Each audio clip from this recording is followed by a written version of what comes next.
racism was constituted as child abuse, then we'd be having a different conversation with it. Right, exactly. You're absolutely right. We lie. We lie. Welcome and good night. Welcome to Fatherhood Think Tank. Welcome to Fatherhood Think Tank. This is the Fatherhood Think Tank, where we come together every week as fathers and really begin to talk about issues that affect us as men, as fathers, and as citizens in our community. Tonight, we have a very interesting topic tonight. The topic is a bad husband, good father. So that should really get things revved up from the crowd tonight. I'm Ron Osborne Williams. I am the maestro, the eyes behind the curtain for the think tank. And we have a plethora of fathers here tonight. We're going to have them introduce themselves, and then we're going to get right into this conversation. Fathers, have at it. Good evening, everyone. Okay. J. Rob Menard, father of 2. I told my daughter I stopped calling her a young adult because she's an adult now. So one young adult. Huh? Still young, probably. Oh, well, she's hitting 28, so. Yeah, that's young. So yeah, one son, one daughter. Okay, Larry Jordan, father of 2, grandfather of 1. I just want to state for the record that I am not Donald Trump. See, we can't get up. We can't boy, let me take something. Okay. Good. President Adams, father of 3, 2 sons, 1 daughter, 1 grandson. Good evening, gentlemen. My name is Lionel Lightborn. I'm a father to a tribe of 7 young adults, 4 young men, 3 young women, and 1 granddaughter. And I am Boyd Gibson. I'm the father of 3 beautiful daughters, all adults. All right. So with everybody in, who is iPhone? I'm Justin Gibson.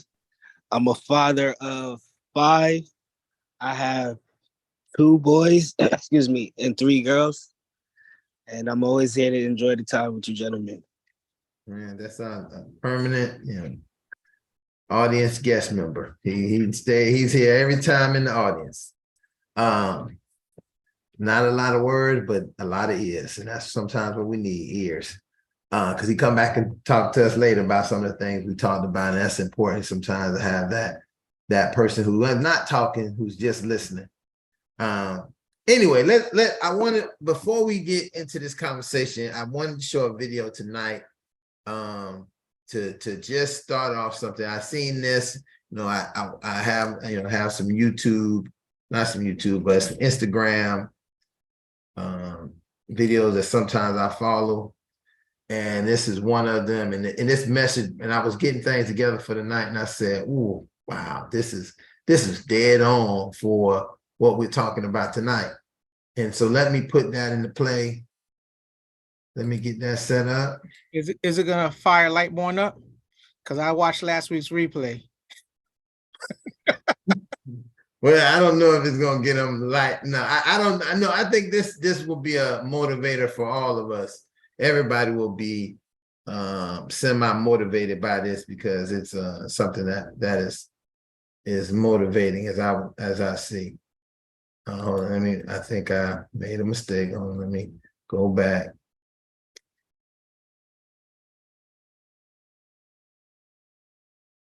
Let me make sure I share the sound. I want y'all to miss the sound.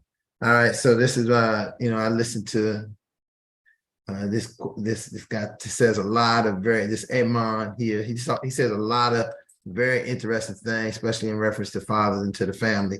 So I just wanted to share this, and we see what we got to think about that. Why don't you ever? No one on this earth will love you and care for you more than your father?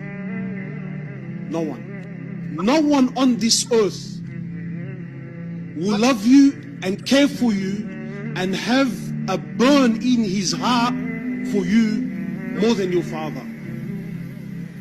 And it's important that you know that your father is the most valuable person in your life. Irrespective of who he is, with all of his flaws and all of his mistakes, he is your father. And don't ever think in your life that any man on this earth will ever love you and care for you and want goodness for you more than your father. Impossible. I'll challenge anyone. No one on this earth, no one on this earth will love you and care for you more than your father. No one. I just wanted to, so I put that out there. I wanted us to look at that. I throw that out there because when we're talking about being bad husbands but good fathers, that resonated to me because it talks a lot about what it really means to be a good, how we consider good fathers, and what really talked to me about is that no matter what else you might think was going on with him, and however,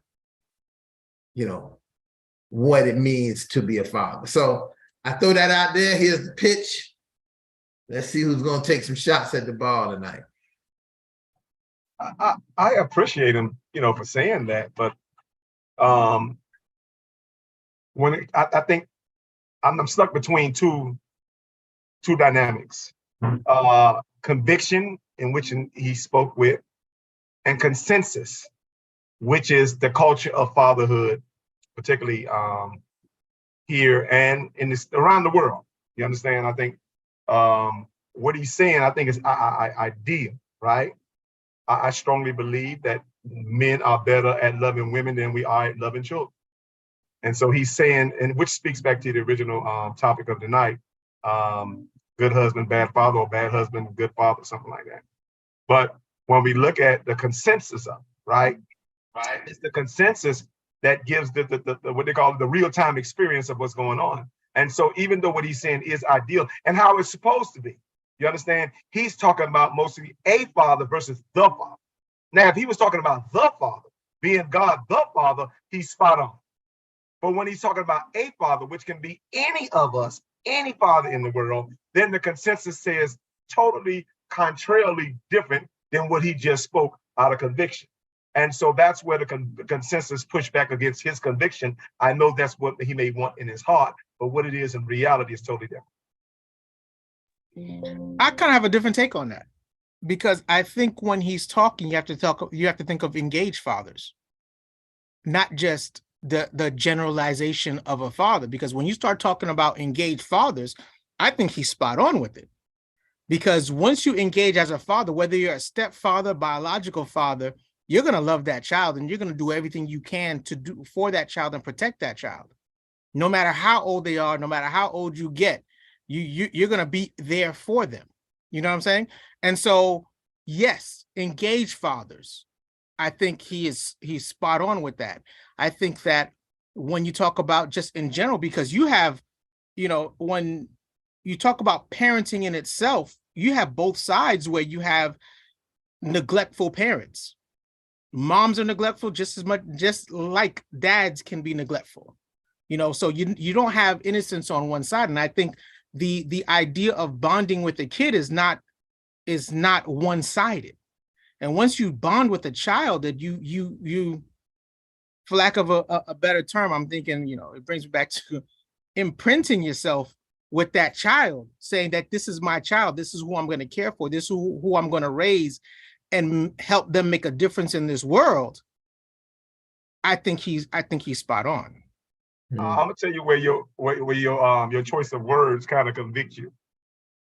Well, your choice of words convict you is because you said when it comes to engaged father, what you got to understand and what the consensus is that, yes, with an engaged father, but when it comes to parents, see, you have engaged fathers, but you have mothers who are married to each other. See the difference between engaged and married? And so when you got that mother who's married to that child, which is what the consensus points at, which means that child, when you talk about love, that woman would take the chair for that child. You understand? Most fathers will give their child up to that just consequence. You understand? Because, and that's what you call a disciplined love, but most fathers would. We have a disciplined love, but we don't have a sacrificial love. That's the difference. That's the difference between fathers being engaged and mothers being married to the love of their children. But I don't wholeheartedly agree with that, because parents, men and women parent differently. Does it mean you love them less because you know they need to learn a lesson? No, it doesn't. It doesn't mean that. For a mom, and I understand what you're saying about, I think too much benefit is given to a mom because she births a kid. But you got to remember laws that were made. You have a father who cannot detach because the law will come after you, but then you have safe haven laws for moms. Which, come on. So if that law exists, it means that moms can detach with no problem. And so when you start to think about the whole point of the engagement, the attachment, the bonding, the wisdom that you're putting upon with this child, I think is a completely different thing. And I have to say engage only because we take part in making the child, but we don't take part in delivering the child, in the sense of the mom carries them for 9 months. So I think they're given a lot of credit because of that, and rightfully so. I'm not trying to diminish that. What I'm saying is we have to then learn how to engage, because once that child is born, fathers are always pushed aside. Fathers are always looked as a second class when it comes to the child, because of the fact that we're not allowed to be there until a certain time. And when I say allowed, everyone surrounds mom. Everyone tells mom what to do. Everyone tells mom how to be and what to expect. And when it comes to dad, they're like, yeah, you were there, but that's it. There's no teaching them. There's no telling them, hey, you know what I went through? Groups like this exist because there's a need for it.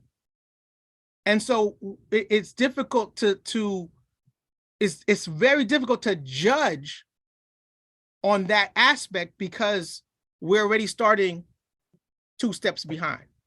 Well, guess what? You just said it. And that's the good part about this, because I love I like to work it backwards. I like to go take the angle, go way ahead of it and just work it backwards. What I'm saying is this. The reason I disagree with that guy is the same reason me and you have a disagreement now, because his perspective was very divisive anyway. And so we're going to be divided anyway, because if the source is divided, and then again, the resource is going to be divided. And so that's why me and you have a disagreement, because what he said was very disagreeable anyway. The minute he said the most or the best, you understand? He automatically put parents in competition, and that's what made him unwise, for the lack of a better word. Well, but in context, I'm going to put this in context. And I think that becomes something in America that we have a very a difficultness with, because we look at things in the American point of view always. In the context of Islam, even the mother would say he is the most important person in that context, because that's how they're socialized, that's how they're structured. Very different, in a very different me. I mean, I was here this weekend, and I went to a Muslim celebration, and I went to a Doomsday, African celebration. And what you do see is the structure of how some things are done in these communities. So one of the big parts we do have to think about, and I think that this becomes like crucial to our topic, because this is a great way to really look at our topic, because we're right now, our debate is about, how does this father, and what does this father do? But if we take the history of this country, a patriarchy, fathers made sure that they were the most important. Patriarchy looked at mothers as just have these children. You're actually like one of the children. in many instances. And that's where we see that right now. So it's a very different dynamic when we look at it. But I see the understanding of, and I guess for me, it's the empowerment that is stated in his statement, not just to the children, but really to fathers, because I take things as he's saying to whoever he's talking to that the most important person is the father. And if you keep saying to that, fathers have to hear it, and we have to say, oh, I am the most important. So I have to stand up and do the things that I need to do. I need to, it's very hard. Listen, I've said this many years. You're not going to come on to Fatherhood Talks or Fatherhood Think Tank, Fatherhood Mentor Program, and sit here and listen to fathers talk about what they're doing with their children, how they're living with their children, all these things, and not begin to say, how do you don't get to sit here and say, man, I ain't doing none of that. It don't matter. Because it doesn't even, you can't even have that cognitive dissonance like that in this setting. You either just not gonna come anymore, or you're gonna go and say them jokers full of whatever and not be around. But you're not gonna sit here and listen and hear these things. And sometimes it even has a mental part on you to make you feel like, I need to do more. I need to be more. I need to find a way to be like this. I need to find a way to be like Brother Boyd and how he raised his kids. I need to be how I could be like Gene Robert. How I could be like Brother Joy. How I can be like Lionel Lightborn. How can I be like them with following some of the things that have been like demanded, that if someone says the most important person in your life is your father, right? If they say it, then as a father, you got to say, oh, what does that mean I have to do?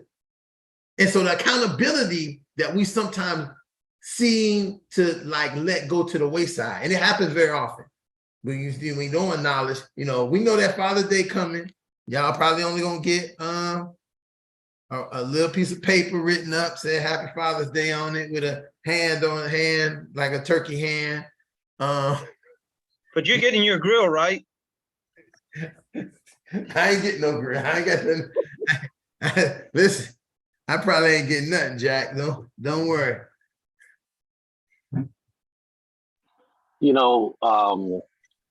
I looked at it maybe from a little bit different point of view. I think that what he was saying, that he was from the Father, God the Father's love, that we actually love our kids, that fathers love their kids more than mothers, because from God's perspective and a father's, we do things more like God does things more than many times females do things. What I mean, for example, fathers say, I love you enough that I'm gonna give you all the direction that I can, but at the same time, I'm gonna give you free will, okay, to do what you want to do. Now, even when you mess up, or do well or mess up, you can be assured of one thing, that I'll be with you. And I promise you is that I will be with you. And that's how God does things. God does not promise us that he's going to rescue us from things. But what he says is that even in a storm, I'll be with you.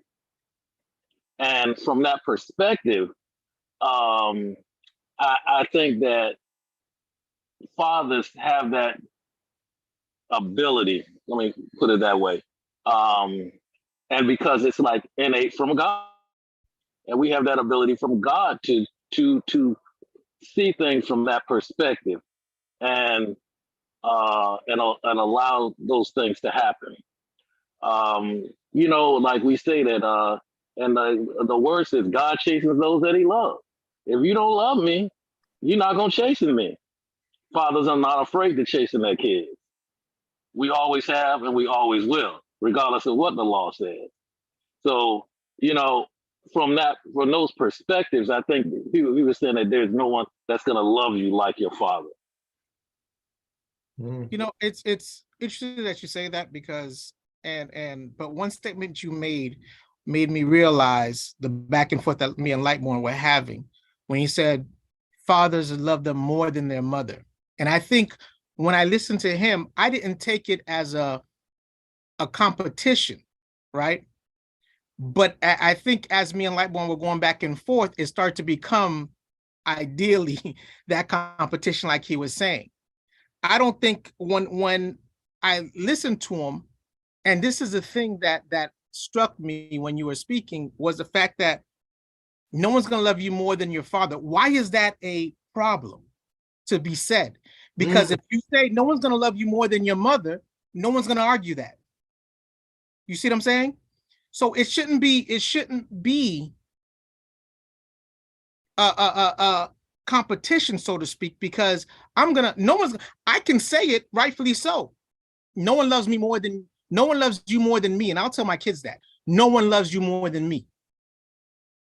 And they're gonna be like, I feel it. And that's what we're looking for. It's the I feel that. And their mom can come to me and come to them and say, no one's gonna love you more than me. And they're gonna be like, I feel that too. But they're not gonna go, they shouldn't go back and say, nah, I think dad loves you more than me, or I think you love me more than dad. That's not what it's about. It's an emphatic statement, like I think that Ron was saying, that when I make this statement, now I have to live up to it. And I think it changes the narrative. Go ahead. What you're saying is and again, I think we're talking about what they call accountability versus accountability. He's supposed to say, now if he said nobody don't supposed to love you no more than your dad, I can accept that. You understand? Because we don't have no accountability at this card game to be talking tough like that. You understand? I'm like, hey man, the statistics ain't fitting what you're saying. And I'm not even talking about just in the United States, I'm talking about worldwide. And so if the statistics not fitting what you're saying, and again, I can't relate to them because I'm Christian, so I'm only gonna go on my Christian perspective. The fact that God told me, then if you're gonna start with something and then you're gonna truly love that child like you're supposed to, then you need to start with loving that mother first. And so which is perfect for the topic, because if you're talking about bad husband, good father, or good husband, good father, I'm like, you gotta be both to be the other. You can't have one, or I think Jesus said the very best, you can't have one without the other partner. You understand? And so if we start right, we would end right. The problem is we're trying to say, okay, you know what? I can still be this without being that, which is completely out of order. And one thing, and I can say in every religion, God still is a God of order, which is why he told his father, you ain't never see God so much still God. Matter of fact, you don't see too much in the Bible about God saying or commanding his dads or fathers to love their children. You understand? You see more about God telling a man to love his wife. And then as that couple, he tells that couple to love them children. You understand? So you can't have one without the other. The problem is we going around with our eyes poked out, either one eye covered or the other eye covered. And it's supposed to be, you're supposed to go in and have them children with both eyes open. And so again, had he said you're supposed to, you understand? But the only way you can really do that is to truly love that child's mother and love the family as a total package. It's no half-ass stepdad and all that other stuff. And I'm a good stepdad. Well, at least I believe I am. You understand? But when it comes to, I'm just talking from my own failures right now. You understand? I'm like, hey man, my kids could have been a lot older,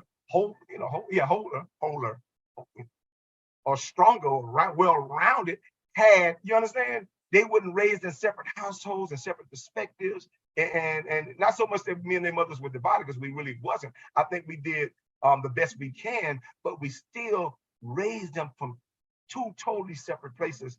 And again, that's going to be a disadvantage regardless how you cut it. And a lot of people are like, oh, they can still turn out good. I'm like, come on, man. You can't say, okay, a person, there's a certain level of disability that comes along with being raised in two separate places.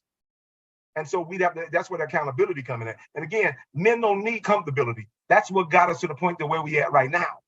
We need accountability that will make us step up and be the men to these women first, and then guess what? Then the couple or the parents. Back to your point, Gene, because parent is not a singular term.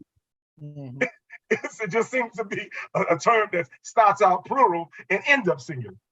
That's a dysfunction in itself because we allowed it. And so now we start building narratives off something that's dysfunctional anyway.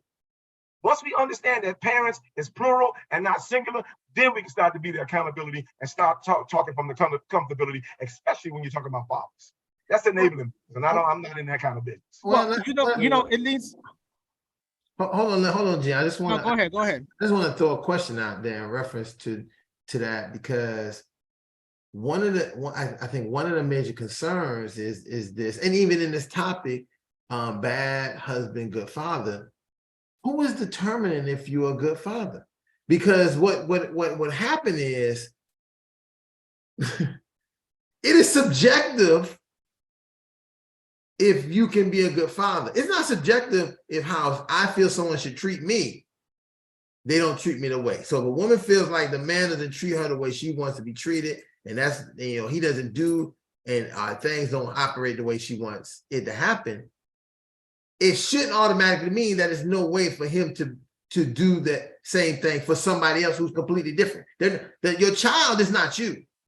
And you said it earlier, like when you say, oh, the mothers are married to the children, but they shouldn't be enmeshed with the children, because that's a dysfunction in itself. Your child is their own individual person that they should be able to experience individual people without it being managed or controlled by you. Because in any case, that becomes abusive. So your child can't be and can't determine for themselves if their dad is good to them or how they like their dad, because you have a problem with the man who their dad is, or the boyfriend or the husband or whatever it is. That becomes a slippery slope to me, because I think that it then becomes, and I think it goes back to a little bit of Gene's point, is like an unbalance in there to make the decision. Like if someone who clearly you decide, and I hate to go to paternity court, but I have to go there so often, and it's not fair, but I'm gonna go there because it's the one place that you see evidence of fathers being hurt severely in two ways. Sometimes they think they're a father, they have did everything to be a father. Sometimes they don't know if they're a father, and then because it wasn't clear if they found out if they was a father or not. And in some of these cases, it's really rough where you see the person assume they, somebody else involved, whatever. So when is it that we decide if she a good wife? Is this person a good wife? And can a good wife not be a good mother? I know I'm tricking. I'm doing some trick trap things in reference, but it comes back to this all being very subjective to the individuals involved of what somebody is and what somebody's not. And so I just wanted to throw that into the mix for us to talk about it. I know Gene was going to. Well, no, you said exactly what I was going to ask, because I was going to say who's determining that you're a bad husband, because you have some husbands who are doing everything that they're supposed to be doing in their eyes, yet the woman's like, it's not enough. So now, because I determine that it's not enough as the wife, I'm now saying you're not a good husband. And so you can't really, and I understand what Lightborn is saying, but you can love mom without being with mom. You can respect her without being in the same household with her, and because I think some people aren't meant to be together, in my opinion. In a relationship, it's toxic, but as friends, you're great. You see what I'm saying? And so you both parent very well, and you parent together very well, but as a relationship, it just didn't work out. And you may find yourself with someone else who you say, yo, this is my match. And I think even in the household where you do have two parents in there, Lightborn, you don't.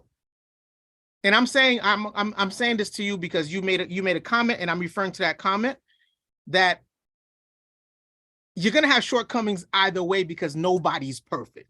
Whether you're parenting in the same household or you're being parents from two different households, everyone has their own belief, their own perspectives on what's supposed to happen and what's going on. And until you guys can really come together, whether you're in the same household or not, and this is in a general blanket statement to everyone, whether you're in a household or not together with that person, you're definitely going to give that child shortcomings. There's no question about it. But Robert, I'm gonna answer your question too, Ron. but You said Robert, who actually judging. I'm gonna tell you who the judge is.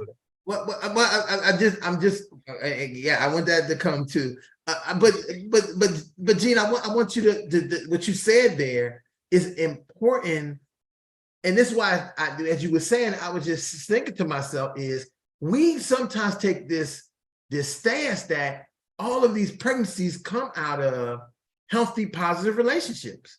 Some of these pregnancies come out of revenge.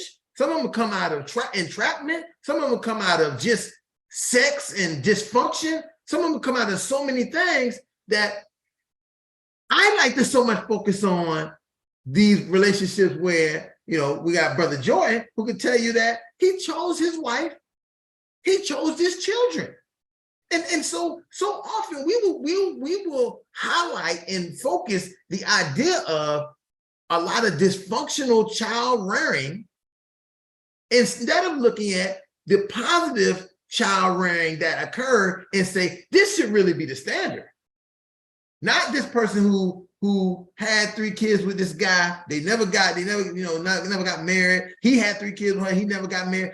And he got other baby mom. You know, all these so-called scenarios where there wasn't a very clear thing as we could say that I chose this woman and we then chose. I'm sorry. Let me make this. Let me be very clear. I chose this woman chose me, and then we chose to have these kids. Because there's people who chose each other and just say, we're not having no kids. I know many people out in our society who have great super relationships. They travel the world, they do all kinds of things, but they made a decision not to have no kids.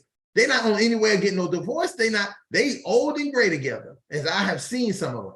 So we got to put that in context. So I think when we make the judge of who is judging, we got to judge on, like a judge would have to do, case by case basis. Well, it's sort of like, go ahead. I'm sorry, Gil, go ahead. I have a couple analogies that I would like to throw out based on what I've been hearing. So the first thing is that there are no perfect parents, of course. We did not come with instinct or knowing how to raise children. We're not like the birds. An eagle knows how to raise up their children to be good eagles, okay? But unfortunately, we don't come with that instinct. And so we have some geese in our neighborhood. Year after year, they come to our pond and they never raise any gooselings. They never grow up. The foxes get them, the turtles get them, a blue heron gets them, something gets them. And they were here at the beginning of the spring and they had some chicks and now the chicks are gone and now the parents are gone. So for some reason, they aren't good geese. And, but for us, we have different situations. It's sort of like a card game. You get certain cards dealt to you. Some of it is just the stroke of chance. Life is random and sometimes. And so some of the situations that you find yourself in are random and some of them are consequences of choices that we make.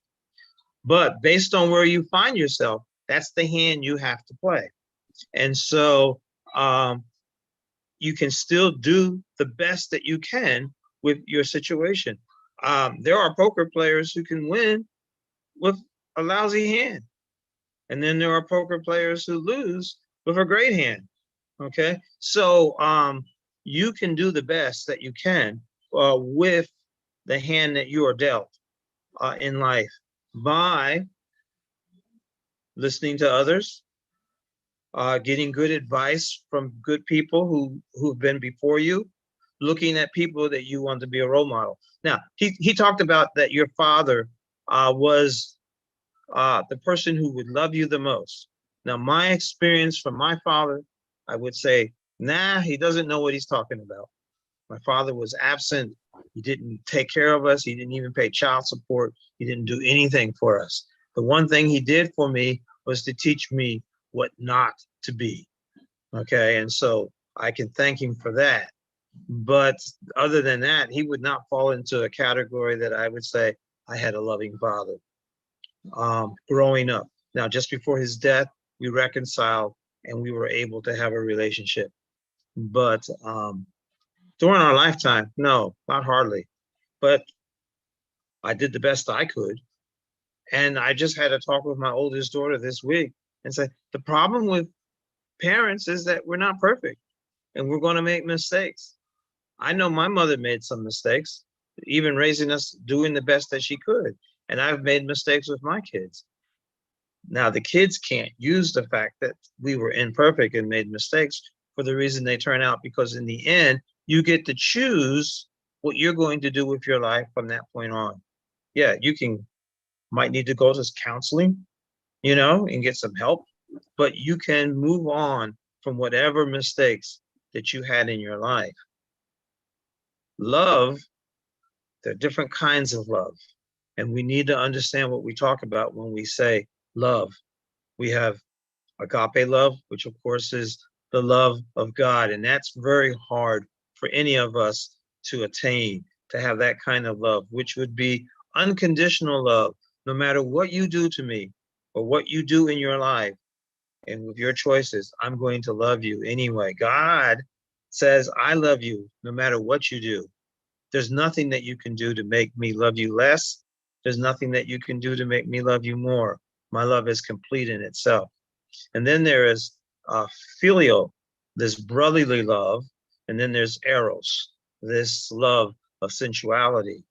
And we need to, if we're going to work with our children and our spouses, our wives, our significant others, our partners, we're going to have to move to have a balance between eros, philos, and agape. Because there are going to be times when you make a mistake or they make a mistake, and you have to be willing, like God is, to accept you, to love you, and to move on. And so those are my analogies based on what I've heard so far. Gibson, you said something awesome, because you left out the other, it's a fourth love you left out.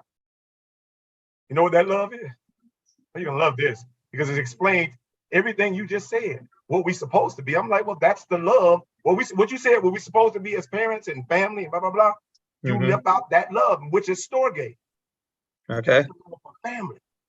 And so that family love, which is storge, which comes from the word stork, when you see the bird dropping off the baby and all that stuff, that storge love is exactly what we have in this conversation about. And so I'll have to disagree with your point that love is not instinctive. I'm like, no, love is very instinctive.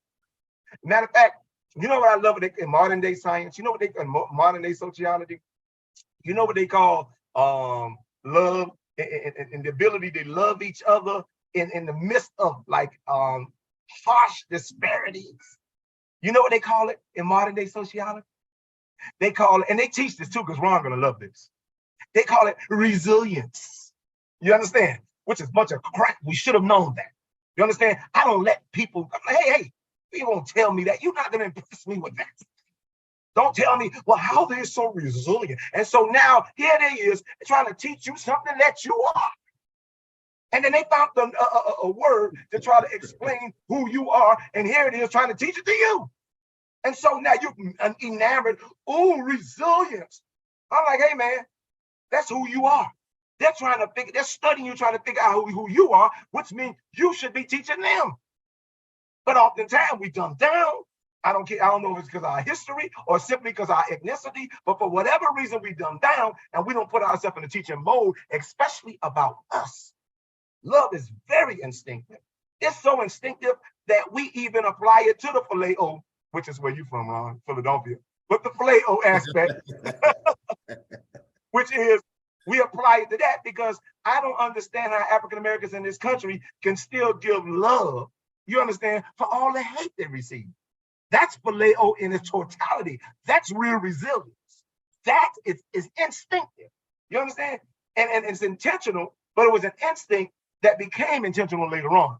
And it took hundreds of years for that instinct to become intentional for us to be able to function the way we function. And so I think there's so much to this that we can go ahead and dig in each other's hearts and minds and pull out to make each other stronger at the end of this conversation. So I'm loving it. Hey, Lightborn, you know, you be doing stuff, man. You try to get stuff right because you bring up such a valid point.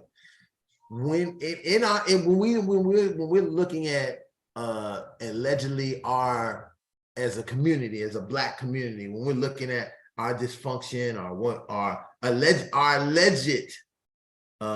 because I'm going to say alleged because so often these things, that thing coming, oh, it's the Resilient Project. And then you say to yourself, well, only us, we the only people resilient? And it becomes this thing where resiliency is for people, mainly Black people. They're special that they finished school, they were resilient. And sometimes that's a big, to me, it becomes a very big insult because it almost dehumanizes us. Again, the idea that we're the only people that is resilient. It may not be that we're resilient. It's just that we may be a faithful people. We might have faith in ourselves and that we get to what we get. Not that we could take so much. You know, the only first time they had the X-Man's power was that he could resist everything, except when the man put the fireball in his mouth and blew him up on the inside. So it's one of those, it's that kind of thing that they do. And it's said all the time. So you bring that up, like, boy, I know this moving away from the topic, but can't let something like that so important to the audience and people to think about, that stop putting ourselves in these categories that at some point make us, as I would like to say, in a deficit mode. Everything is that we work from a deficit, and when that is the farthest thing from the truth. People might highlight that we come from a deficit, but we not from a deficit mode. I'm sorry, Ron. We was in, now you guys got to understand, you guys just give me fuel to actually do this stuff because I like going to conferences sometimes just to do this. I mean, I'm going, if you send me to a conference, I'm going to press you. I'm going to press that whole conference if I don't agree with what they said. And I went to this, when they started the diversity, equity, and inclusion. And so, they're going to be, and again, everybody got their own, you got to be very mindful of diversity, equity, inclusion, because everybody essentially got their own agenda when they come to the table with this particular topic. And so I'm sitting there and they're saying, oh, and they're pushing this word around resilience, how people are so resilient. And I had to tell the presenter, I said, you know what? Since everybody bringing up their offenses, because it's offensive to do this and it's offensive to do that. I said, well, your resilience and comparing anybody to resilience, particularly Black people, is offensive to me. I said, because you know what's the most resilient thing on the world? And I mean, one of the most resilient things, you know what we apply resilience to? Roaches, which is the terminology when they say roaches are so resilient that if it was a nuclear holocaust, that roaches will be the only one that survived along with some other insects and animals, which is back to your original point, Ron, it dehumanizes us. And so I said, so don't, particularly when you talk about our people, don't use the word resilience. I can tell you, since we're relational people, use the word resourceful, but never resilience. Right. And so when you apply it to people, and particularly my people, always use resourceful and never use resilience because it's offensive to me, particularly as a Black man and a Black person. What about persistence? One thing I want to do, I want to double down on that, on what Lightborn was saying about love and instinctuality, because love is very instinctual. It's something that you're born to do it, right? And then I'm going to take Mr. Boyd. I want to take your example of the geese that come and they have their geeslings and they don't survive. And you said they're not good geese. It's not that they're not good geese, in my opinion. What it is I'm going to use that analogy and interject outward environmental causes on that family that causes a destruction of the family. And if we're not careful, like the geese, we're gonna crumble. Because it's not that the geese don't know. No one is there to teach the next flock that comes through that this is not the place for you. Take it to the next neighborhood so that you can survive. So I think when we're looking at love and we're looking at what like when we're saying with the Storge love, it's familiar love. We have it. We're born with it. We don't have to teach each other it because we instinctively show each other it. And we, as Black people, show it to everybody else, no matter how much we get mistreated. So when you start to think about that and the instinctuality of it, I think we are great representations of what love is and how love should be given and received. Yeah, I understand what you're saying, but I'm a little hesitant to accept instinct, because instinct involves not having a choice, whereas love does involve having a choice. You have to decide that you're going to love. When I first started dating my wife in our early years, she would ask me, well, why do you love me? And I would say, because I choose to. And she did not like that answer. But over the years now, 41 years later, she likes that answer because, you know, she feels good with my choice, you know, but yeah, there has to be some choice, and choice isn't instinctive. So I'm a little wary of the word instinct for love. Oh, instinct is very, it's a very natural, some natural intelligence. It knows before you know. You understand? It knows before you're comfortable enough to make the decision. And so it's a very sacrificial intelligence. It's a very wise intelligence, and in some cases divine. And with that instinct, you find out that not only, matter of fact, so many, when you think about instinct, think about the history of instinct and what it has given birth to, how many lives it has saved. You understand? So we can't say the instinct, I'm like, doesn't take no thought. I'm like, no. Instinct takes almost a divine thought for you to actually execute or make a decision that you may not even have the knowledge to make. You understand? Or the wherewithal. As a matter of fact, our ancestors actually loved us and got us here by instinct. There was no institutional intelligence, and guess what? They didn't even have the freedom enough to make make particular choices to get us to where we are. So most of that was instinct. That's why our whole instinct is up in a very, and it's very spiritual. Just being a God-fearing man, I know instinct is very, extremely spiritual because it's divine intelligence. Sometimes, as a matter of fact, Harriet Tubman is a great example of that, of how she was so successful purely and mainly on that very instinct that we're talking about. And you have to look at it, you have to also look at it like this. I don't think love is instinctual, love is innate. We have to teach each other to hate one another. You don't have to teach each other to love, because when you look at kids in the playground, they're playing with everybody. It's not until a parent comes and says, hey, who's that little black boy you're playing with? Who's that? We teach them race, we teach them color, we teach them creed, we teach them everything else. We don't have to worry about teaching love because that's instinctual, that's innate. And so I think that's how you, when and rightfully so, I'm not going to play down what you say, you chose to love her. But I agree with Lightborn. You loved her before you chose to. It's just now you realize that she's the one for you, or you wouldn't be with her for so long. Because just like you can say, I choose to love her, she could have done something that made you choose not to love her. But you have that ability within you without having to worry about, did I learn how to love, or is love just a part of my life? Yeah. I got to learn how to not like you, but I always can love you, and that's simple to do because it's within you. Yeah, okay, so let me get back. Okay, so since you brought that up, that just sparked to even going back to Boy, because Boy, you said something very interesting, you know, and I heard that when you said that. I think I love that, how you said that, you know, I chose to love you, I'm choosing to love you, I'm choosing that, right? But did you ask her why she loved you?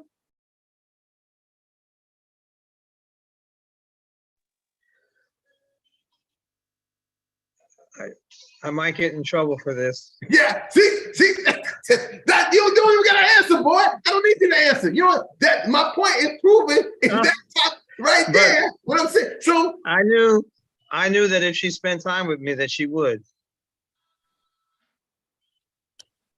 I love that answer. That listen, let me tell you something. Boy, you a man after the same. I got that same pattern.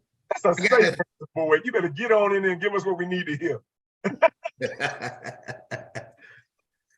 But I think that's a you know, this is how you can become a bad husband but a good father.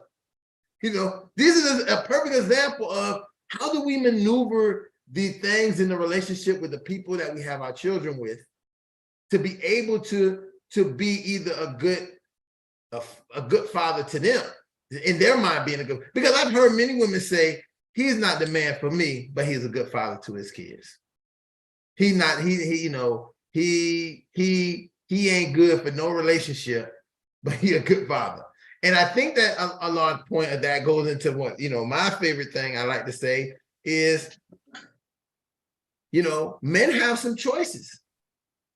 A lot of times it don't seem like we have choices because we sometimes lead, and I'm working on, going to work on this piece. It might not be a whole book, but I'm about to work on this. How we lead a lot of our stuff with sex. And it's dangerous because sex is the way children are started. And I made this, I told this analogy to some the women I was talking to, and I wanted to find, I said, you realize that if there was 20 men, this is have nothing to say about men and men's morals or whatever. If there's 20 men in a room and they said, hey, a lady in there, she saying she want to have sex, right? Only 3 men won't go in the room. All of the other 17 will be in there, high-fiving, doing whatever. And when they leave there, they won't think nothing of it other than, we had some sex. The other two of them won't go in the room because that's not their flavor of what they like. And there'll be one man who'll say, no, thank you. I don't want to do any of that. For whatever conviction he has not to do. But none of those, in that case in point, that I know in many times people were looking at, well, that says, look at how you are as men. This is the example of with misogynistic, the way, the behavior that you would be. But in many of those men walk out of there, they were only thinking about the sex. They didn't even think about any process of anything that goes on in that room other than that their hormones, just like every other male being on the earth, was going to be involved with the other sex. Now, they had a choice. Like that one man had a choice to say, I'm not going in there. I'm not going to do this. For whatever reason, we don't know what his reason, conviction not to. Maybe he had a lot more control over, maybe he was a eunuch. You know what a eunuch is. Maybe he was a eunuch. Maybe that's the reason he didn't go in there. We don't know. And just for the point, eunuch is a person who doesn't have any sexual organs, so he's not going in the room, period. But any way you put this, a lot of times people are drawn by their sex, you know. And needless to say, you know, I'll leave that alone. Let me leave that alone. Because I was going to talk about the other two who wouldn't go in the room, but guess what? Depending on who was in the room, they might have been the only people that went in the room and not thought nothing else about it. So we have to remember and start thinking about, as men, what is our choice of sex? Because the sex is what, you know, I can say right clearly, sex has gotten me in the place that I am. I'm not putting anything on anybody else. I'm going to put it completely on my shoulders, because I could have said, no, I'm not going to have this sex, or I'm not going to do it. But it's not the sex. But I say this to say, that's not the sex that I was chasing. It was the sex that was presented. Because if it was the one I was chasing, the situation of a child coming afterwards may have had a different outcome. Because I would have been like, this is somebody I wanted, something I'm looking for, somebody I'm after, not just the sex, but the person. And I think that's important. And that's big. That's important. The person, I wanted. So definitely the kid definitely would be now a bonus because I want that person. Now I got a kid and I got both of them. But if I just wanted sex, I didn't want her. I didn't want no kid. I just wanted some sex. But now I'm dealing with these things. And that's not, listen, I'm not saying it's a good or bad thing. I'm just pointing this point of view out because this is how sometimes we may end up with some really bad boyfriend, husbands, husbands, but really good fathers. Because sometimes they may say, I'm going to be a father because I didn't have a father. I'm going to do this and I'm going to do those things. But I just want to throw that in there. I'd like to say one thing to one thing that you said. You had said something where a woman would say, "Well, he's not good for me in a relationship, but he's a really good father." But sometimes people think that relationships are easy. Okay, but there is no relationship, no long-term relationship that's been easy. It takes work. I had a friend once come to me. He came and he says, "Can I talk to you? Can I talk to you?" I said, "Sure." And he says, "My wife and I were having all kinds of problems." And he started to outline all of the problems and all of the issues that he has. And then he said at the end, "I really wish I had a marriage like yours." And I just smiled at him and I said, "You know what? You do." And he said, "Really?" I said, "Yeah, we have the same challenges that you're having that you explained just to me. You know, my wife doesn't think the same way as I do. She wants to do A, I want to do B. And so we end up doing C, or whatever. And so, but the difference is I don't beat on her when I don't like what she wants to do. You can't beat on your wife." And so we went through this and he was shocked to learn that we have challenges that we have to work out and we have to talk about. So the thing is, if you think that your relationship has to be easy for it to be the right relationship, you're always going to be looking for somebody and going on to the next person. And chances are you're going to pick someone who's very similar. I've seen this with people who get serial, who've been in lots of marriages. They pick the same person again and then the other thing is they're the same person too. So you got that issue. They're the same person and they pick the same person. So they're going to have the same issues. Yeah, good evening, guys. I love that comment. I just like to add, one of the gentlemen just mentioned sex. When a child comes into play, think in your mind that when you have sex, you will have a child. That's how I look at it. And despite the situation, let's not leave out God. Sometimes we're wired to have sex and to have children. And we talk about love, we need to improve communication. But remember, children, we're procreating, and as Ron mentioned, children come in many different situations. And whether you're married, whether you're a baby dad, boyfriend and girlfriend, it goes back to the same thing. We have a child now, and we need to work towards, as you mentioned, taking care of the child. Too many times we're quarreling over sex. We're quarreling over expectations, unfit expectations. And those things are caused because of lack of communication. And the children, unfortunately, are the ones who bear the burden. I just want to put that in there, in the mix. Rohan, you said something important, though. I think the problem Dr. Ron had, he didn't have a sex problem. It wasn't a sex issue. As a matter of fact, it wasn't even a sex that caused all that problems. It was actually, he had a lust issue. You understand? And there's a difference between sex is just the result of lust. And when that is said, and when that is really studied, then we'll understand that we use sex as a recreation and not a procreation. It's like playing with an AK-47. You wouldn't be playing with an AK-47 around your house because the damages it may cause, and et cetera, et cetera. And so I'm pretty sure you guys lock your guns up. You understand? And I think we treated sex like we treat firearms and have the same amount of respect for it, then we won't be causing all these lives.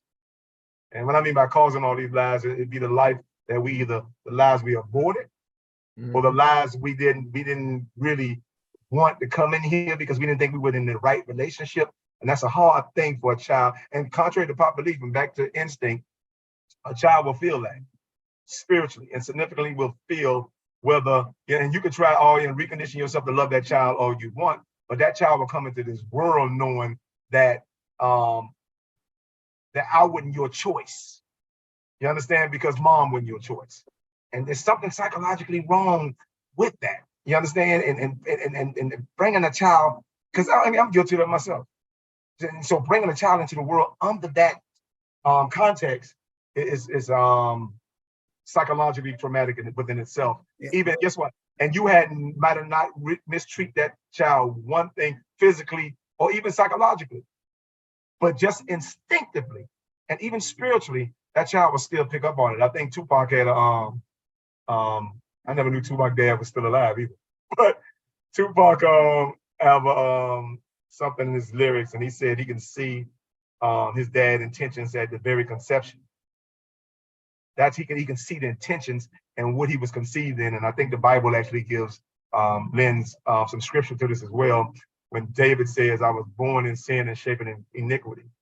And so what does all that say is that the very way you conceive a person, even in, and guess what, is how you're probably going to perceive them. Because if you conceive in something that you didn't want, then how can you perceive you want them when they get here? And that's something in itself. Go ahead, Gene. Go ahead, because I'm gonna just Okay. I was going to talk to 2 points. One, what Lightborn just said, because I think it's a very interesting statement you just made about that, because I think there's very difficult for a lot of people to separate mom from child. And once you start to develop the idea that mom and child are one, it's going to be very difficult for you to separate that relationship from mom and child. And when that child does get here, you're not going to say, well, you know what, I can't deal with mom, but I can deal with you. You're going to say, I can't deal with mom, so I'm not even going to go around there. And it's important that you start to try to separate the two, because they're two separate people. They're two separate beings. And, and I think that once you continue on that path of keeping them as one, you're already doing a disservice, like Lightborn is saying, to that child.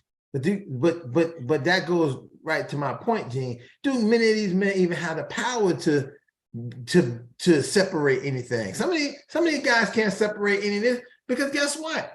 Lightborn said something that said that when you bring this child in the world and you do this, but we don't have the control of the child coming in this world or not. All we did, we planted the seed. The mother makes a decision if it's going to continue to grow. And I'm saying this to say that there's many times that this is where I think a lot of times we had a fundamental problem with, and I come back to what our solution is, because I'm talking about a problem, but I'm looking at what the solution is that people need to make sure that two people deciding to have a baby want to both have a baby.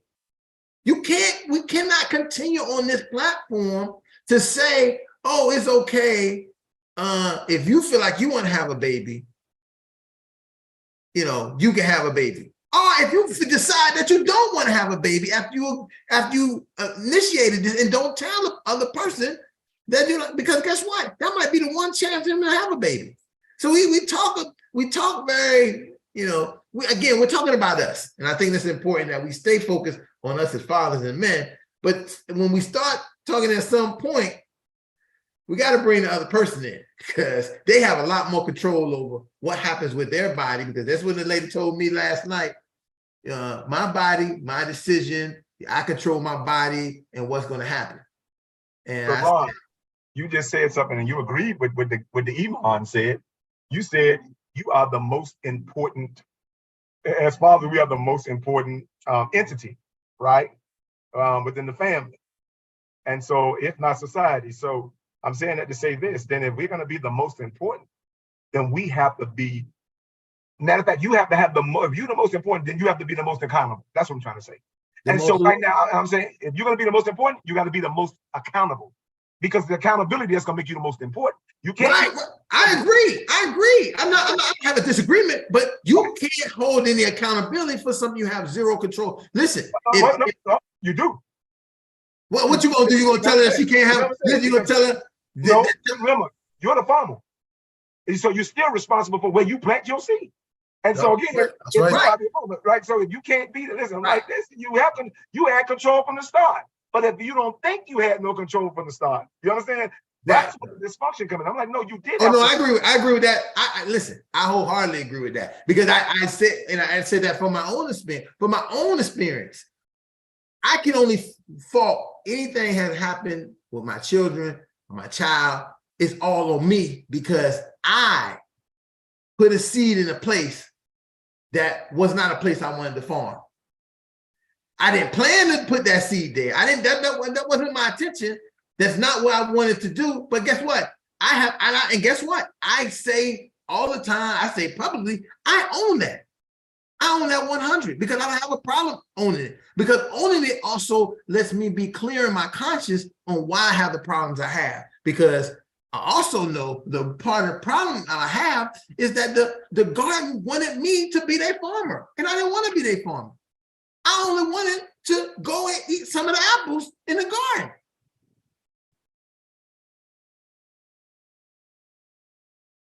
I should have wore gloves.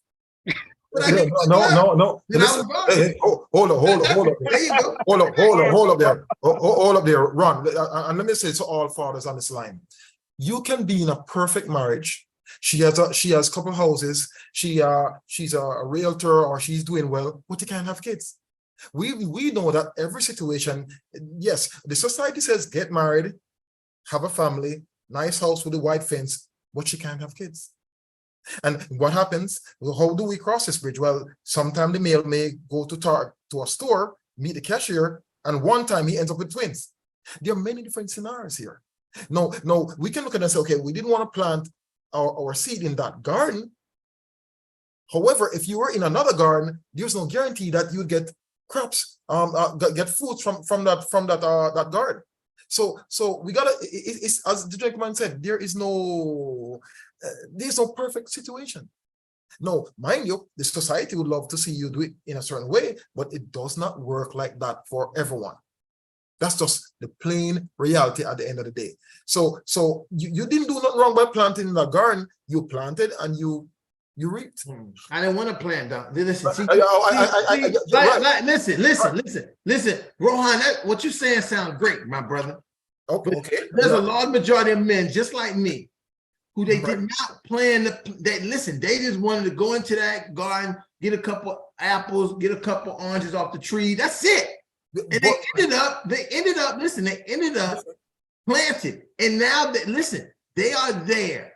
They are in this disposition where they have to figure out if they're going to be the gardener. They're going to have to do that. And guess what? The garden wants, at some point, the garden wants you to be the gardener.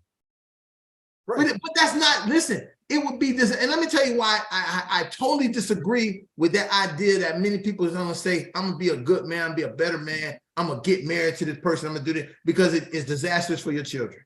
Because it's not a person that you want to be with. And when you're not with the person you want to be with, is a disaster, is a marriage for disaster. Because eventually what's going to happen is every regret that you have about being with that person, doing those things are going to come out and your kids are going to suffer from it. Wait a minute, Ron. I'm going to push back on that, Ron, with something Taffy. I heard Creflo Dollar say his wife said last Sunday. He said, the thing about it for the longevity of it, or somebody you want to marry, he says not the person you want to be with. Marry the person you can't be without. And that's better. You understand? And that's where it gets. So I think that's where you understand. See, that's where the trap is and for most of us, because we're so, we done got so wise and so integrity driven. I mean, sometimes that's the arrogance about us, particularly as men. That's the arrogance saying what we want or what we think we deserve. And so we deserve to marry this particular person that we want to be with, as opposed to trying to humble ourselves and try to look for the woman that we can't be without. That's the problem. So I think that hearing that was perfect for this particular moment. And that, I just had to share that because it was right on my radar. But at the same time, back to you, Ron, because you're a comedian at times. But you know what? Hold on. I want to add to what Lightborn said, because Brother Boyd said something too. when it came to relationships, that relationships are work. But I prefer when he referred to it as challenges. Because when you think about work, you think about an effort that some people don't like their jobs, right? So when you start associating relationship with work, you start associating it as a job. And if you stop liking your job, you're not going to put in the work.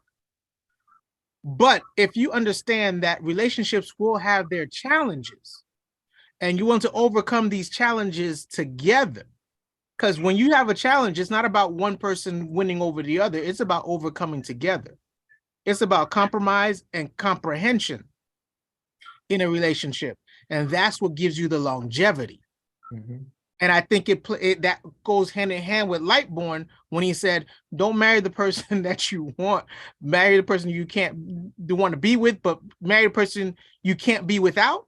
And that also changes your perspective on how you would treat those challenges. Go ahead, Lightborn. You want to say something? Right. I have to throw the joke. Well, I do.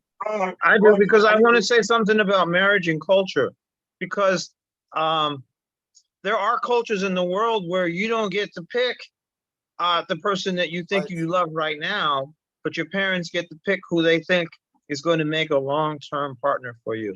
And those marriages, I know a few that were arranged, because I've traveled a bit, and they're very happy 40 years later. And so it does work. So sometimes I think that our Hollywood idea of marriage and love gets in our way. That's why I have. It's been like 5 years since I've watched this show, but I was a big fan of Married at First Sight, because what I noticed was whether or not you dated for 3 years or you got married at the altar, the challenges were the same. Okay. And so many of those, well, some of those couples actually made really lasting relationships and lasting marriages. And others, they didn't, of course, because they weren't willing to meet the challenges. And so sometimes what we think is going to be an easy road doesn't turn out to be so easy. So I think if we can change our thinking about our expectations, that would help a lot. Sometimes our expectations get in the way. Right. Hold on. Go ahead. Hold on one second. Let me, because I just want to bring us back in here, because Boy brought it up. Married at First Sight, right? I'm all for it. I'm all for people development, but I know one show they ain't gonna create, Baby at First Born, and then put people together and make them have to, because it's not gonna. Listen, it's a difference when it's a danger. When two people dating and they want to be married or whatever, there's no one in consequence. There's no consequence. If they hurt each other, they do whatever, and then they go their separate way. But when these children are here, somebody has to have conscience about how and what's going to happen with those children, how it's going to play. Sometimes it means that, and I think you said it earlier, boy, not to say indicating, but sometimes people can not know how to manage themselves. So abuse, we see domestic violence come into play. And not just on the male part, but in both male and the female part. When people are angry, they want to hit. They that's what they know, because that's what they learned. And kids are there to see that. And now we have the kind of things that we have to worry about is these kids are here, man. And we got to find a way to best support them, as well as supporting the parents who got to have, listen, it's frustrating because you could try to work, but people talking about love at first sight. But if I don't love you at first sight, but if you love me, you might give me a baby. And that's my fault, because I probably should have been treated. But then that means that my genuineness and Lionel's gonna get me on this, my genuine view of trusting you in the relationship that we had established got thrown out the window because you wanted something that you figured that you could get something else that I didn't want. That's all I'm saying. I mean, we do it as men. We want something, but we don't want something else. We want to get the cookies, but we don't want to buy. We don't want to buy them in the store. We just want to stick our hand in candy cookie jar, take a couple out. The man say you got to pay for the cookie. We want to run out the store. We don't want to. We don't want to buy the cookies. We want to drink milk, but we don't want to buy cows. I got that part. Anyway, listen, you were talking about the damn apple trees, and I don't know why this vision came. All I can see is the damn Wizard of Oz when they went to pick them apples off that tree, and then the tree slapped their hand, and then the tree started throwing the apples at them because they. And that's all I was thinking about your situation. I'm like, it's like an Oz type situation. You ain't have business thinking. No business putting your hands in the you know, and again, that, you know, there is so, listen, we have to understand, and I say that everyone's situation is unique. We don't know how sometimes we don't know how these babies come about, but we do know they came about from sex. We do. But we also know sometimes that baby might not, you right here taking all the, listen, you know, I have my own experience. Lord strike them down on the Bible. That baby was mine. And I said, I was like Michael Jackson. The kid can't be my son because I didn't have relations with you. Not in that context. But the person told the world, and they said it was my baby, my baby, my baby, my baby, my baby. Oh, listen, everybody was up in arms. So what did I do? What we supposed to do, what we take the ownership, responsibility. I go to the doctor's appointment. I go to the hospital when the baby's born, see the baby, do all those things. Just like if you get a bad case of syphilis 6 weeks later, the paternity test came back. The paternity test, she knew the paternity test came back. So I seen it. I looked at it. What happened? Nothing. I get a phone call, and I know you got the results. I said, yeah, I know. Thank you. I got the results. But at that point, it didn't matter because everyone at this point had already started saying I was messed up because I was denying a baby that wasn't that I know I had, this and that. And we can't come back from a lot of that sometimes. We can't come back from it. So I think we got to be fair, man. You know, listen, we got to be fair. We got to be balanced. It ain't just guys out here trying to have babies. I think they're trying to have sex. But then also you better be smart because you have sex. This lady gonna give you a baby. Because you gotta be mindful what this woman going through. You know, you ain't gonna get no free milk here, Jack. We're about to get 18 years. Well, Ron, we had time, but I would tell you this. If I started to take your child, whether it was mine or not, I think after a certain point, unless I was forced in some type of position to do a blood transfusion to actually save that child's life. And I still wouldn't want to know if that child was mine. And the reason I say that is this. I think there's a lesson even in that God may have chose that situation for you to teach you what it is to really love and to teach you what it is to be loved by him, because essentially, and I'm just talking from a Christian perspective right now, we're not his children. He has one child, you understand? And so I don't even think he gives us an out when it comes to loving a child, be it your child or not. But if you're in a situation, and this is where I'm talking about the humility, because I think we're cultivated in arrogance. And to the point that we think we kind of weigh our rights against our right, if that make any sense. Our rights, or better yet, our rights against what's right. That's what I'm trying to say.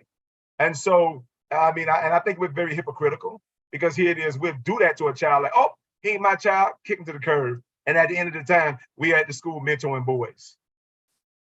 You understand where I'm going at with this? But light burn. But I'm saying, you got to burn. You said you can't do a right. What was that? You can't have your rights and what's right. Right. So you can't start off with a goddamn wrong. You can't know that a baby is not fucking. Oh, excuse me. You can't know that the baby is not mine but you're gonna go and perpetrate and say it is when you know it's not. You know what you're doing. You being Well, unfair. wait. What you're really doing. What you're doing is hurting. No, hold on. Like, but it's a part of this that you're not owning up to, Ron. what you're doing is you're hurting another man who will not have the access to his son by making me his son, making me his father. So it's almost two wrongs, because now you got me being his father. I'm going to take on the role to be his father when his real father does not get an opportunity to be with his son. That's unfair. That's not just unfair to me, Okay, because I can take him. You saying what you okay? But suppose you're the better choice to be the father, and according Man, to get the out of mother. here, dog. Get out. Right, that's what Boyd is saying is true. And that's what I'm trying to get to. I'm trying to say, okay, automatically, Ron, you didn't feel favorable about the situation anyway. Because I'm gonna be honest with you, had you felt favorable about her, she might have could have got away with it. That's what I'm telling you. That's the difference between your rights and what's right. You didn't feel favorable about her anyway. You didn't really want that child anyway, not from her.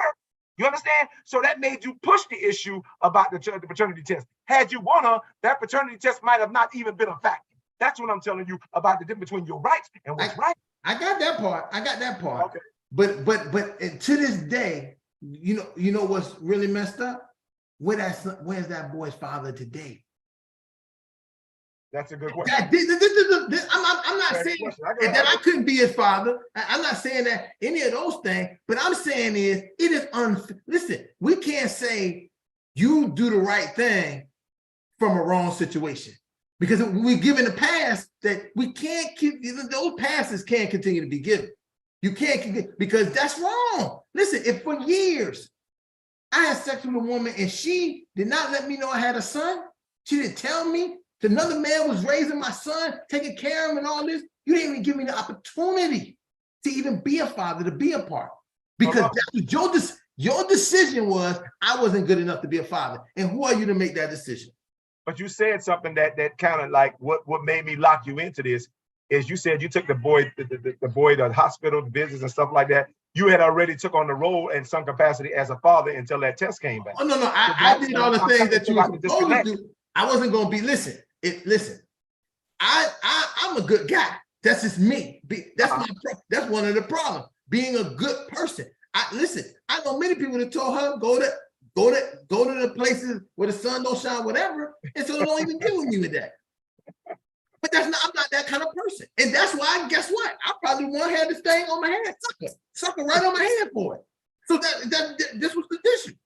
And I'm telling you, you know what caused me to not be the sucker? And I hate to come back to this. My own father, not my mother, because my mother was completely on board. She was, yeah, we're gonna have a grandkid, blah, blah, blah. My dad said, hold on. Son, did you really do this? Or tell me what happened. I said, I don't think so. I don't think this is correct. I'm pretty sure. I don't use drugs or none of that. I know that this didn't happen. He said, well, do your right thing, but make sure you just get the paternity test. And if it's right, you already did everything you're supposed to do. And if it's wrong, hey, you ain't made that, you didn't do anything yet to hurt the baby or hurt her. And again, you're not wrong for it. I'm just saying, and just I was trying to play devil's advocate to connect, because sometimes, again, I know guys in the situations where them guys was, and I mean, they became great fathers to those individuals and stuff like that. And I see it all. You know what? You see it all the time. And because I'm sitting here thinking about how much we advocate for our rights to be a not surrogate parent, but to be a biological parent or not biological parent, which will determine our cutting ties. And I think so many times on how and this is where the women start to get their rights and earn their rights more than we do, because they don't even get that question. That's theirs regardless. And I think you spoke to this a couple of months ago when we started the show about how they don't get that opportunity. Women are automatically held to a higher standard. And again, you say how we talking about good, bad. A woman she don't even got that option to not take care of that child. It's like, it's what they call it, sacrilegious. Mm-hmm. Absolutely. And so I understand the pressures on both ends, and I understand her desperation to want to, and again, she's not wrong to want to get a good guy, because I've had the situation happen to me. And I had to step back and had to own, okay, you know what? My intentions wasn't really good towards this young lady anyway. And so I understand her desperation of just trying to find a good guy, even though, guess what? I was just the next bad guy as well. So that's what made me just advocate a little bit more when it comes to that. But we had time. Y'all let Before we go, you know what? Y'all let that slip. Y'all let like more slip that in there on the side. before we go, because I understand where Ron is coming from. I hear what he's saying because I don't disagree with that. It's you can't give a pass to someone. I don't look the wrong intention trying to do. You can't have the wrong intention trying to do the right thing. That's it's an oxymoron. You know what I'm saying? It's either you're gonna do the right thing or you're not gonna do the right thing. And to try to bring somebody in and disparage them because for Ron, you're ruining a reputation. You see what I'm saying? Ah, man, I thought you were different. I thought you were somebody, I thought you would be more upstanding in this situation. So for him to be like, nah, it's not mine. I know it's not mine. You've just lumped him in with everybody else where now you don't know what relationships you ruin like that. You see what I'm saying? And so you can't have the wrong intentionality talking about, yeah, well, he's the best. Out of all my choices, he's the best, but he's not the right choice. Sometimes you got to go with the right choice, which is the actual father of that child. That's a pain. Listen, you know how painful that could be. Yeah. Let me tell you something. How painful that could be when you do not know that that's not your child. You go through and you raise the child, you do everything, and then something comes up and you find out it's not your child. I know somebody personally who Raise a child. No, that they told the story about how that their dad was not there. There's no way their mom was pregnant and their dad was not there. But guess what? It didn't matter because they was already married. So guess what? In the law, that law already say that's ain't nothing you can do about it. That's your child.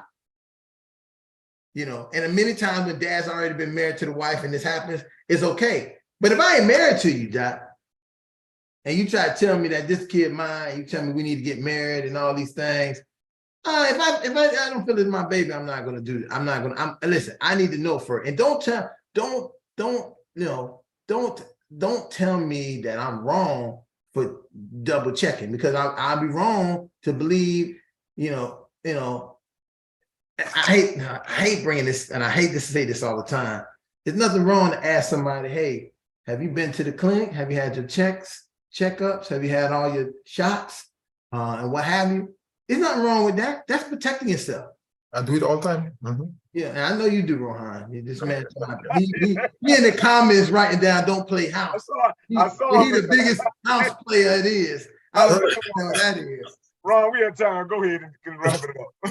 Well, gentlemen, listen, this conversation, but we almost could keep going for days. But this was a great conversation tonight. Ron, you want to say something before I? One quick one. I want to say to all fathers and to fathers who are on the internet in the world, and we are all men here. We're all men talking with our emotions and talking about how we feel. We live in a society where I believe we are trained or taught that we are going after money, maybe careers. But one of the things I hope that everyone can get from this program and from the think tank is that we spend so much time gathering maybe a house, a car, a career, status. But if we could just spend the same amount of effort to choose our partners. Because I'm putting that in there because it seems like the price on a partner is way less than the price for all the other decisions that we make. Mm-hmm. So I just like to put that in there.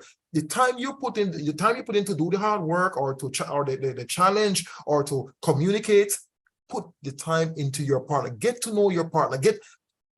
Change the narrative. We come into the world with nothing and we leave with nothing. So let's not be the father who chase the carrot. Let's be the father who chase our children. How about that? That's a really good point, Rohan. Let's don't chase the carrot. Let's chase our children. That's right. But the real thing, when I say don't chase the JJ, chase your children, because that's what we end up really doing. The reality, you make everything sound sweet, but I'm gonna keep it 100 with a ice cold water. It's the JJ that we chase. We just don't like when we get caught end of it, JJ. That's where the problem is, when you get caught in there. And now they saying, hey, the bun, the oven, the cake is baking, and they use I'm just gonna wrap it up. yeah. I could go off on a tangent. Yeah, okay, yeah. So again, thanks everybody for joining us tonight, man. It was a great conversation. Definitely like, share, subscribe to us if you want to really enjoy as you're rewatching this, if you're watching it. We'll be here tomorrow night. We're going to be talking about on the private Zoom meeting. We're going to be wrapping up and taking this to another level, a lot more intimate conversation, a lot more self-disclosure among the men and fathers here. And if you have an issue, have something going on, just check right down in the comments. Join us. Bring your questions, bring your comments, bring your issues, and we can kind of talk about it in the round table. You know, we have the professionals here. We're not giving professional advice, but we have our insight to be able to do so. So with that being said, gentlemen, thank you for the candid conversation tonight. It was really good. And you know, and as we normally say every night, just repeat after me, fathers. I am a man of honor. I am a man of honor. I am a man of courage. I am a man of courage. I say I am. I say I am. I am a man of respect. I am a man of respect. Fathers, I say that I am. I say that you are. You are. I say that we are. We are. Championship Yeah, LJ, I got you, baby. Well, You got me. You got me. I might got you now. Hey, I've been handicapped. I only got one arm. I'm holding the Oh. other camera. Good night, brothers. Good night. Thank you. All right. Happy Father's Day to all the listeners too. Thank you. Same to you. Absolutely. Happy Father's Day. Happy Father's Day. Oh yeah. Oh, then we forgot all about that, huh? Happy Father's Day out there to all the fathers. We celebrate Father's Day 24/7. So we always we'll be celebrating Father's Day tomorrow night. We celebrate tonight, and we'll celebrate always because can't get enough of good fathers.